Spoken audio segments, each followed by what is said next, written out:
On last week's episode, we talked about the roadmap for having effective conversations about abortion. This week, we're going to talk about two of the most common pitfalls that pro-lifers make when they're trying to have good conversations that might throw you for a loop.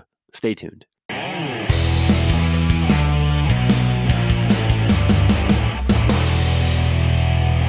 Hi, folks. Welcome back to the Pro-Life Guys podcast. My name is Cam. I'm the host of the show, and this is a program that's dedicated to equipping you with the tools that you need to change minds, save lives, and transform the way that our culture views the abortion issue. Thanks a ton for being along for the ride, and thank you for bearing with me. I know I've said this a number of weeks in a row. It's been a wild ride for me, as I can assume that many of you know by the late posting of episodes and all that sort of thing. I appreciate you bearing with us, not only through the transition from two hosts down to one host, not only as I helped wrap up our summer internships at the end of August, but now my wife and I are super excited to announce the birth of our son, our second child, Matthew Augustine Cote, who was born a week ago from time of recording, which is wild because I'm recording one day before posting, so born on September 5th. Super exciting, but obviously that has been a major transition for our home, not only for my wife and I, but also for our 2.5-year-old daughter, who is learning how to be a big sister. And so it's been a wild ride. There's going to be some really cool guests coming down the tube here shortly. But a couple of these episodes, not only to go back to our roots as a kind of the foundation of having effective conversations about abortion, but also episodes, unfortunately, that can get fit in when my daughter is napping and when my son is with my wife. And so if you see me nervously glancing to the side, I'm looking at my baby monitor. If there's a one moment pause, then I'm probably listening to see whether or not my daughter is awake in the room behind me. And so I thank you for bearing with me. But without further ado, so we last week on the Pro-Life Guys podcast, hopefully many of you have had the chance to tune in. If you haven't, now's your cue to go back and listen to last week's episode, in which I talk about the roadmap for successful conversations with abortion advocates or with people about abortion. Maybe they're not people who actively are advocating in favor of abortion, but maybe they're hesitant. Maybe they look at abortion as a necessary evil. Maybe they look at abortion as something that we don't like, but we need to have available in really terrible circumstances, whatever it may be. We talked about how the natural flow of a conversation ought to be starting by bridging the gap, meeting the person that you're talking with where they're at, by finding common ground, empathizing with the hardship that they're talking about, making an analogy that demonstrates the principle that we can't kill born children to solve problems. Therefore, why can we kill preborn children? And a pivot question that brings us to step 2, being the question asking, if we can't kill born children, why preborn children? Let's talk about the differences and whether or not they matter between born and preborn children. And so that's the first step, bridging the gap. Step 2 is talking about the humanity of the preborn. We talked about the 4 key questions that we talked about, the human rights argument. Can we agree that all humans should get human rights? Question 2, if something is growing even from 1 cell to 2 cells to 4 cells, isn't it alive? Question 3, if that living organism has human parents, isn't he or she a living member of the human family? And lastly, wouldn't that make abortion, the act of intentionally and directly killing that living organism, a human rights violation? Those 4 questions often answering the humanity component. And then if necessary, talking about why all humans deserve human rights and the very simple equation of this should be a matter of humans get human rights, not humans who have a particular attribute, or human plus X gets human rights. We've done that throughout history, discriminating human rights based on arbitrary standards or characteristics like skin color, religion, race, ethnicity, gender or gender identity, all these different things that we have discriminated the human right to life on before. Now we're discriminating the human right to life based on age. And so bridge the gap, talk about humanity. If necessary, talk about the personhood and how age-based discrimination is no better than any other form of discrimination. And oftentimes, working through those steps and keeping them connected in that fashion will help draw people towards the pro-life worldview. On this week's episode, I want to talk about 2 of the most common pitfalls that pro-lifers, myself included, make that throw us off of that roadmap. And what they are is refuting comments by the person we're talking to, or trying to resolve comments that we receive from the people we're talking to. And I want to break down each of them as to why we need to avoid them. What do I mean by refutation? What I mean by this is you have an abortion advocate who offers a justification for abortion. Maybe it's poverty, maybe it's sexual assault, maybe it's any number of things. And instead of empathizing with the reality of that injustice, with the reality of whatever that parent would be faced with, we try to rebut the validity or accuracy or something about it to suggest that it's not a good justification for abortion. And this is tricky for a lot of pro-lifers because obviously we acknowledge that there is no appropriate justification for the direct and intentional killing of the weakest, most vulnerable members of the human family. And so when we hear these justifications, we might be flabbergasted by the idea that you think that it's okay to rip a tiny human being limb from limb because you don't want to ask the people around you or go to a pregnancy care center for financial support? Or you think that it's okay to directly and intentionally kill a tiny human being because you don't want to tell your boyfriend that you've been cheating on him or have an affair while in a marriage or something like that? Like, how could you be willing to shed blood to cover up a transgression or to get yourself out of a difficult situation? That might be what's going through our mind, but that's not going to cultivate a productive conversation very often, especially not early in a conversation when most people that we're going to talk to are more than happy to not discuss the issue of abortion, where they're more than happy to not engage on the issue. And if we don't talk about abortion, if we don't draw people to the pro-life worldview, then more and more preborn children are killed by abortion.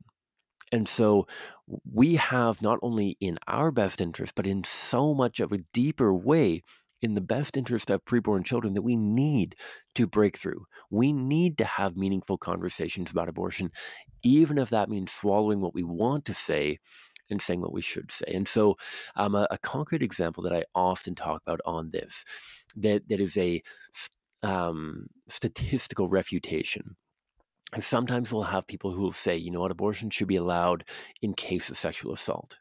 And a pro-lifer might be tempted to say, you really think that we should allow 100,000 abortions every year in Canada for maybe 100 or a couple hundred that are a result of sexual assault, because less than 1% or whatever the statistic you're going to try to roll out suggests that a very small portion of all abortions are performed in situations where the parent has been a victim of sexual assault. That might seem like a natural route because it might feel like what you're saying is you're trying to use this one very difficult circumstance as a human shield to protect all of these other abortions that are not happening for this very terrible reason. But what we're doing is actually one of two things. First of all, we are being stone cold lack of empathy on the very real situation of sexual assault. Not only are the statistics incredibly skewed because the overwhelming majority of sexual assaults are never reported. I have personally spoken to hundreds of victims of sexual assault. I've been able to connect several of them with law enforcement and protective services. Many of them, thankfully, have already been able to get out of those abusive relationships or situations, but the overwhelming majority of sexual assaults are not reported. And so that statistic, whether we're getting it from the Guttmacher Institute, whether we're getting it from some other kind of polling that suggests that a minority of abortions are performed in that is not only, first of all, inaccurate, because far more abortions are performed on victims of sexual assault who simply do not want to go through the process of reporting a sexual assault because they don't want to be hauled in front of a judge and have their entire sexual history put on display for everybody. We look at the absolute bonkers situation that happens in our society when a victim comes forward and the scrutiny that they're put under and all of the terrible things that they have to go through. It makes sense why, tragically, a ton of victims don't want to go through that and tragically make the decision to be silent in the face of this atrocity because they simply don't want to go through the horrors of prosecution. And so not only are the statistics skewed, but even if the statistics were accurate, that is entirely forgetting about the empathy component. What if the person you're talking to have themselves experienced sexual assault or know somebody who has, and you just blow right by it by saying that doesn't happen very often, therefore we don't have to think about it? No, we should never meet um, statements or justifications with that hard correction, opposition, refutation. At times, we might need to challenge some evidence. If we have somebody who says, you know what, I think abortion's okay until 24 weeks of pregnancy because that's when the heart starts beating. As a pro-lifer, you probably know that we have an independent pulse that's detectable at around 3 weeks after fertilization. Before most women even know that they're pregnant, their child has an independent pulse. We might know that, but it's not worth getting into a debate over when the human heart starts beating, right? Because it doesn't really matter. If the human heart didn't start beating until after we were born, it wouldn't make abortion any more appropriate. If brainwaves didn't happen until after we were born, it wouldn't make abortion any more appropriate. If any of these stages of development that we are tempted to quabble over because they're scientifically inaccurate in what abortion advocates are saying, that doesn't really matter. And so, as much as we might want to say, you know, with all due respect, all of the evidence that I've seen suggests that the human heart starts beating far earlier than that. If that's a quick conversation, sure. But that's not worth refuting them and diving into a disagreement over a subtle fact that I would argue really does not have any bearing on whether or not abortion is appropriate or not. And so instead of the refutation, instead of confronting somebody in a me versus you, I'm right, you're wrong kind of attitude, go with the empathy route. Go with the empathy route as much as you can and say, you know what, you and I agree that sexual assault is one of the most heinous crimes in our society. We need to do more to prevent it from happening. We need to do more to punish the guilty perpetrators. We need to do more to support the innocent victims, regardless of whether they become pregnant or not. Imagine, we're going to go from that common ground, that empathy, towards an analogy. Imagine that a mother living in an abusive relationship has born children. Would we ever suggest killing those born children once we have that mother out of that relationship because they're a constant reminder of the trauma that she's endured? If we're not willing to kill a born child, why are we willing to kill a born child? To remove the reminder of a traumatic experience and then dive into the humanity. Whether they say, you know, the human heart starts beating at 22 weeks or 30 weeks or whatever they might say, you know, with all due respect, my understanding is that this is earlier, but you and I could agree that this child is really not developed like you and I are. I can agree that this child appears very different. You can either dive into human plus X, or you can do the common ground analogy question and say, imagine there's a born child, very new infant, who had so much development left to look like you or I. They weren't capable of surviving on their own without somebody literally spoon feeding them. They couldn't live independently. Their brains were so underdeveloped, and a mother was thinking about killing her infant child. Would we ever suggest that's an appropriate solution if that mother was in a terrible relationship or really struggling to care for that child? If not an infant who is far from fully developed, why a preborn child who is also far from fully developed? Something along those lines. Okay, so let's not refute the justifications that people might put forward, though at times we might briefly attempt to clarify misconceptions.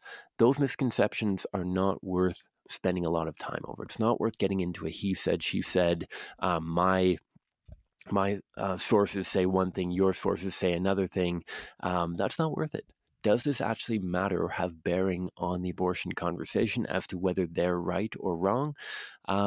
Probably not very much. If they contend that 65% of abortions are because of incest and sexual assault, then that's horrific. But that doesn't change the way that we are going to respond to that justification. We're still going to find common ground, make an analogy, ask a question, pivot into the humanity, and if necessary, talk through the personhood of the argument. And so that's number one that I really want to encourage you to avoid: refutation. Number two is much more challenging, especially for many of the pro-lifers that I know who have gigantic hearts and just want to help. And I want to give a caveat for this one, that what it is resolving the hard situations. And Obviously, we need to resolve hard situations. Obviously, when we meet people who are in trying to navigate difficult situations, whether it's poverty, whether it's abusive relationships, whether it's anything else, when we find somebody in that situation, we absolutely need to resolve that scenario. But I would argue that even in that, if we're speaking face to face with somebody who's encountering that, and even more so, if this is a more academic style argument of what if somebody was in this situation, we need to do more than just resolve the scenario. If somebody says, what about somebody who's very poor? They should be allowed to have an abortion because they can't afford their born children already, let alone another addition to their family. I don't think it's the best route. I know for a fact that it's not the best route to say, well, how much money does that person need? We'll just offer them whatever they need. If they're short of money, if they need help with rent, if they need toys or baby formula or diapers, we will just donate that. Because, first of all, often the poverty that these mothers are experiencing is not simply a material poverty. It's a social poverty, it's an emotional poverty, it's a spiritual poverty.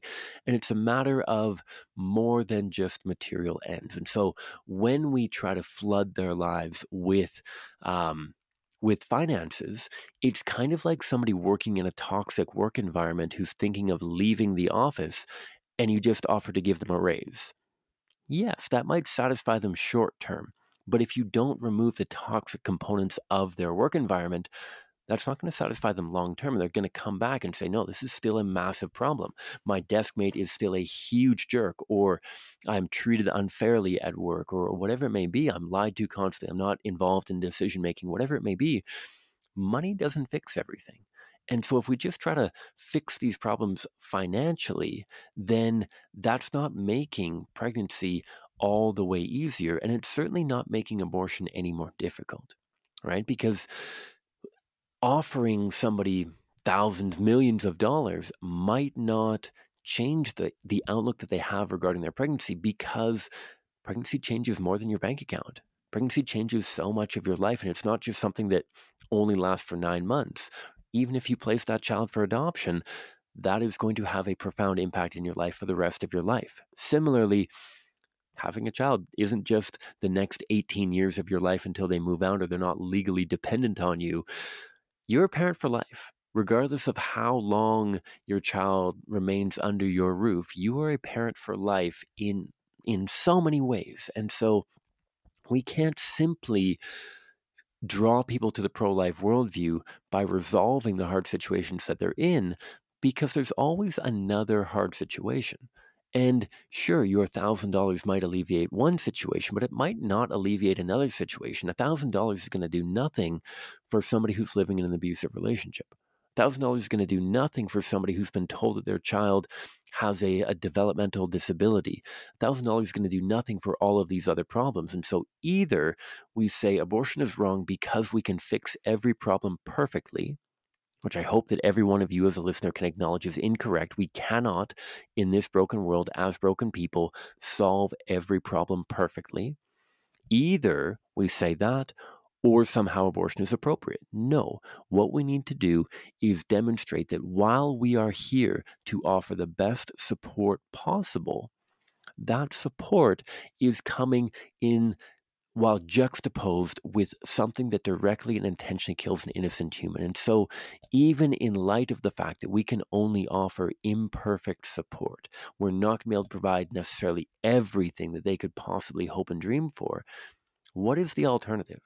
We still need to talk about the alternative, because while we need to attract bees with honey, as it were, and not just vinegar, we need to drive them away from the alternative, which is far worse than vinegar. It is a worldview. It is a life of brokenness and children that are literally being decapitated, dismembered, and disemboweled. And so we need to still talk through the principle of why abortion is an inappropriate solution to whatever they are going through. And once we have demonstrated that principle, then we can dive further into actually resolving the principle. Once we have them able to acknowledge that abortion is not an option that can be on the table, this is not a choice that anybody could or should make. What are our alternatives? Okay, now that we've removed that option of abortion from the table by empathizing, by human rights argument, by Human Plus X talking about the personhood of preborn children, Once we've demonstrated that abortion is not an appropriate solution, that's when you dive into the actual solutions. That's when you say, okay, now that we agree that you can't turn back partway towards abortion, once you've acknowledged that abortion is never an appropriate solution, even if the pro-life movement can't do anything, even if there's nothing that I can do to make your situation simpler or more manageable or more comfortable, if there's nothing that I can do, you still cannot proceed with an abortion because abortion directly and intentionally kills children. At the end of the day, think of it this way. Abortion is not wrong because abortion arguments are bad. Abortion is not wrong because the pro-life movement can help. Abortion is wrong because abortion directly and intentionally kills innocent humans. Yes, the abortion industry is often inaccurate. Yes, the abortion industry often lies to mothers and fathers. Yes, the pro-life movement can often help mothers navigate their pregnancies in a very manageable kind of way. Those are all true, but none of those philosophically or adequately make the argument that abortion is inappropriate. That relies on science, that human life begins at fertilization, and the very simple philosophical concept that all living members of the human family deserve human rights. Again, abortion is not wrong because the pro-life movement has the support that they need. Abortion is wrong because abortion kills children. Because abortion kills children, we need to help mothers in situations. That is a step 2. Point B of the equation, not point 1 or point A. The first step is acknowledging that abortion is inappropriate. The second step is navigating and unpacking how do we help. So hopefully that makes sense. As I mentioned, in the coming weeks, I'm going to talk through a bunch of examples of challenging circumstances you might be faced with in conversation. We're going to get some guests on. I am in the process, in reality, talking with a few people, spoiler alert, a couple people that we have had on the program before for Humans for the Pro-Life Movement, including Gwen Landolt, current president or executive director, leader of Real Women of Canada, as well as Malcolm and Monica Rodis, who are all three of them legends and architects of the pro-life movement, to do a supporters only in-house discussion, Q&A time to talk about the history of Canada's pro-life movement. I think that's very fitting, especially as we continue to plot the course for where we're going in Canada's pro-life movement. We have to have one eye on the past if we're going to chart a successful and effective course forward. And also because they're incredible and we need to hear the stories that they have lived and been a part of and all that kind of thing. And lastly, I know that this is going to come as a smile for some people and a frown for other people. We're back in September. It's school time, and history is something that is valuable, even if it might not be our favorite subject in the movement. Maybe you are far more avid about politics and apologetics than you are about history, but I think that a little dabbling of history doesn't go too far astray. And so look forward to a few history-style episodes coming out and an invitation to our upcoming October roundtable, where you'll have a chance to not only listen to, but ask your questions to architects of Canada's pro-life movement. Thanks a ton. If you're new to the program, check on our website, prolifeguys.com. You can help us put more boots on the ground by going to our Patreon page. We're currently fundraising for 2 incredible new staff members right now. Our church outreach coordinator here in Western Canada, Virginia White, and our new community outreach coordinator, Jeff Owen, is in the process of fundraising his salary. As I'm sure many of you can imagine, there aren't a whole lot of government entities that are excited about throwing money towards pro-life groups like ours. And so every single member of our staff is fully crowdfunded with financial partners who are passionate about putting boots on the ground. Maybe you have a passion for changing minds and saving lives, but because of your life circumstance, because of your prior commitments, because of your skill set, maybe you feel that you can't be the one who's doing this on a regular basis, but you want to help somebody who is. I can absolutely assure you personally, having been friends with both Virginia and Jeff over the last months, and for Virginia over a year now, these are incredible candidates. And so if you want to help make a difference, if you want to help these 2 people take on pro-life ministry as a full-time career, I would absolutely love to invite you to go to endthekilling.ca/donate. I'll throw it down in the show notes. and select either or both Jeff Owen and Virginia White as subjects of your generous financial partnership, all of your donations go directly towards their salaries so that they can fulfill the roles, as I mentioned, of Western Church Outreach Coordinator and Western Community Outreach Coordinator. Thanks a ton. Thanks for tuning in, and look forward to having you all back next week. God bless.